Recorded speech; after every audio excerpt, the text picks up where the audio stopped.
Hello Commanders, welcome to my list of top 5 carriers in Azur Lane. The battleships of the sky. Well, kind of. Carriers are the other backline ship that deals big damage to the enemy through airstrikes. For this list, I am mainly focusing on the damage potential of carriers. Because of that, light carriers are not on this list as they are generally more support oriented, with fewer planes but strong supportive skills. Still, I feel it is worth mentioning Perseus and Unicorn, the two premier light carrier healers, as both of them are very powerful ships that would easily have made it on the list otherwise. They're not the honorable mentions, by the way, those will still come later.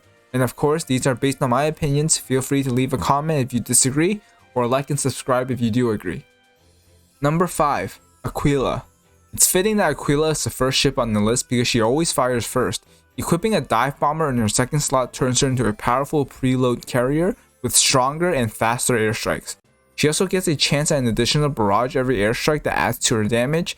75% is not 100%, but good enough considering that she will mostly be used in your mob fleet, where the extra barrage is probably overkill. She does have the option of equipping a fighter in her second slot to become a healer, but in my opinion that is the weaker option as she loses out on a ton of damage, and the healing is not comparable to what Perseus or Unicorn are capable of. Aquila's spot on this list is considering you're using a dive bomber on her, which makes her one of the strongest carriers with the preloaded airstrike. Number 4. Arc Royal Retrofit. Azur Lane's resident lolicon. Sadly, I absolutely love her, but she would rather spend an afternoon stalking destroyers than with her favorite commander. In battle, she brings a unique plane loadout with 2 torpedo bomber slots and no fighter slots. Her high efficiency torpedo bombers means equipping her with converging torpedoes makes her a great bossing ship, and she has the skills to complement that. First skill provides a little extra damage, but more importantly a 60% slow that makes converging torpedoes hit the enemy more consistently. Her second skill gives her a whopping 25% chance to increase her damage by 100%. Translation, it's not gonna happen, but if it does, it is pretty nice.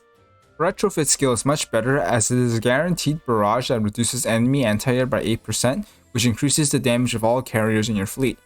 Overall, when Arc Royal is not busy with her personal issues, she is a powerful bossing carrier that also brings some very desirable utility to her carrier fleet. Number 3. Enterprise. Owari! The poster girl of Azur Lane, she is as iconic in game as her real life counterpart. Despite being a ship available from the very beginning, Enterprise remains top tier ship well into the late game.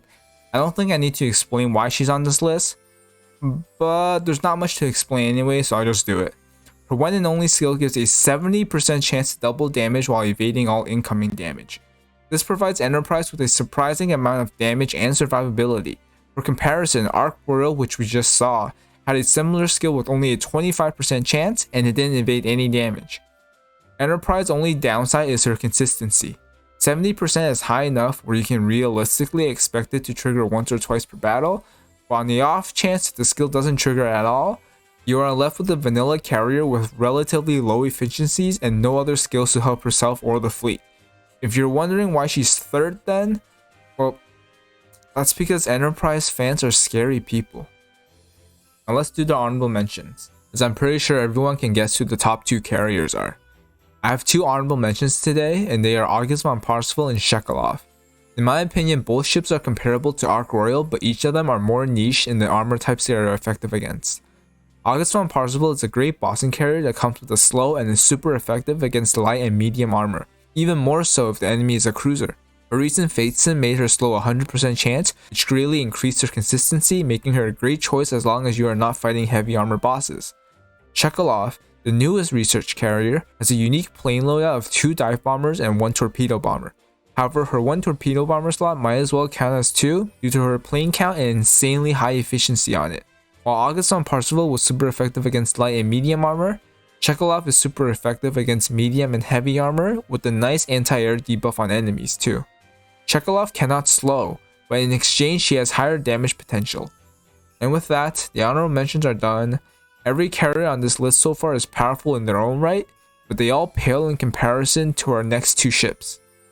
Number 2. Hakuryu.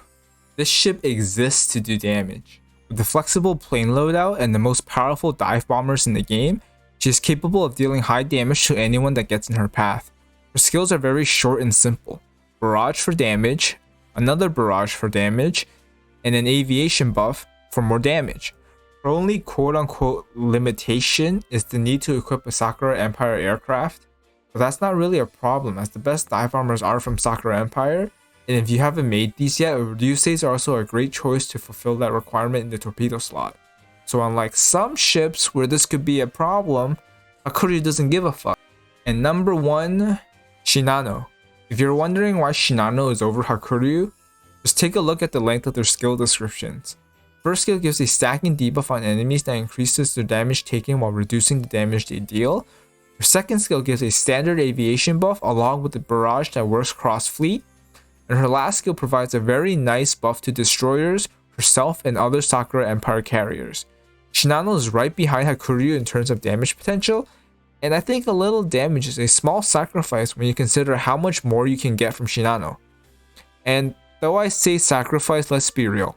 You have 3 backline slots and there's no reason you should not just use Shinano and Hakuryu together.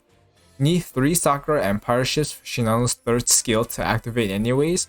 What better ship for Shinano to buff than 2nd place Hakuryu? And that was my list of top 5 carriers in Azur Lane. What you think? Is there any carrier that I missed? Who's your favorite? Let me know in the comments and don't forget to like and subscribe if you enjoyed. 終わりだ